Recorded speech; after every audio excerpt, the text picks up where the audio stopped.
Hello and welcome back to an Origin a Week, a show in which we at Behind the Label explore different coffee growing regions of the world. This week is finally one that I've been banging on about for the last few weeks because this show goes in alphabetical order and me in my ignorance thought that this was like the second episode. It's now the fifth episode. We finally made it. We are finally going to Colombia.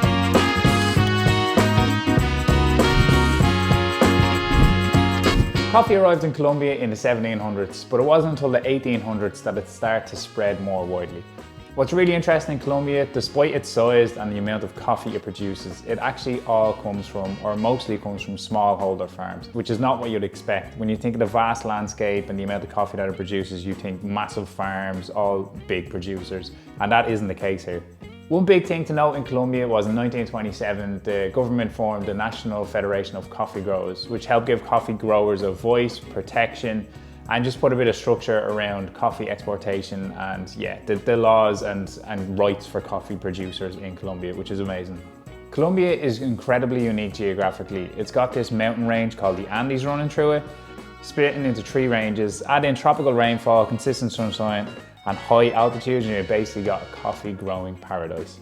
Harvesting in Colombia happens all year round. The main harvest from September to December and a smaller Mythica crop between April and June. This means fresh coffee is available all year round, which is absolutely key for roasters, because if I'm a roaster and I have a cafe that's serving Colombian coffee, I can get them fresh crop all year round, which is a massive pull factor when you're picking a coffee, because obviously coffee's seasonal, you don't want it to go off or start to change in flavour as the year goes on when you're a cafe, because obviously you want to offer consistency and you want your customers to be happy, and consistency is the reason your customers keep coming back. Alright, so now we're going to get into the coffee growing regions of Colombia. One of the standout regions is Huila, and Huila is probably Colombia's most famous specialty coffee growing region. And Huila, most of the landscape or the coffee producing farms sit above 1,700 meters above sea level, which is of course really important for high quality and clarity in a coffee cup. The higher the altitude, generally the better tasting the coffee. Next up we have Nariño. Nariño is south of Colombia, right on the border with Ecuador.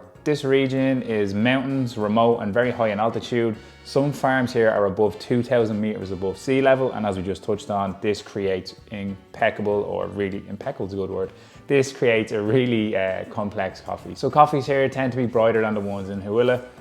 And then next up, probably the region I've gotten coffee from most in the past is Tolima. Tolima is often overlooked. It's more rural and less developed. A lot of farms here are still very traditional in their practices, which means the coffee actually, to me, if they're very traditional in their practices, that means that their coffee growing has to be pretty spectacular, because a lot of places now can kind of cover up average tasting coffee with pretty out there or unique process and methods like anaerobic fermentation. Not that that's out there and unusual at the minute, but that adds a flavor that can mask average tasting coffee and increase the quality. So if the traditional methods here are used for processing, that must mean if they're producing a good coffee, that the farm practices, the soil, the temperature, the nutrition of the soil has all been absolutely amazing. So that's worth looking out for.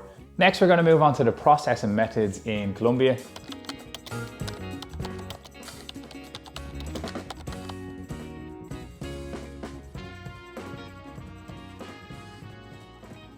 Most coffee in Colombia is fully washed coffee. What that means is the fruit is removed before drying. I've been in the coffee industry for over 10 years, and up until about 3 years ago, it'd be rare that I'd see a Colombia that wasn't fully washed. Obviously now with the growth in different fermentations like anaerobic fermentation and different processing methods, there's a bit more coming in. But traditionally, coffee from Colombia has always been fully washed, which means the fruit's removed before it's dried. And this offers a really clean cup, so that's why you would have probably heard that Colombian coffees are bright in acidity, clean cup and easy to drink. Next we move on to the varietals of Colombia.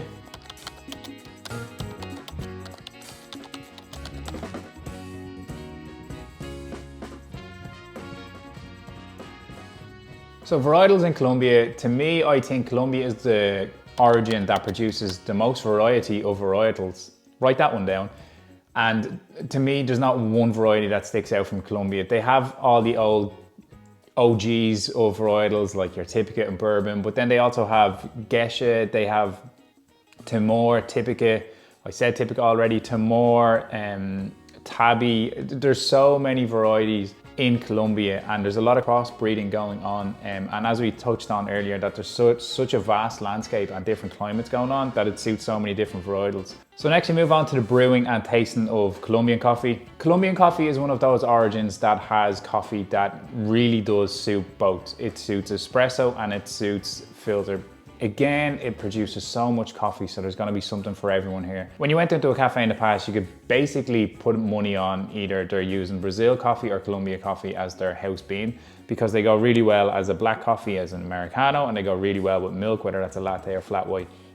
Colombia also has absolutely stunning filter coffee. Boom, filter good. But yeah, so filter coffee from here is incredible. We are getting a coffee from Colombia very, very soon in the coming weeks, and it's going to be a tabby varietal.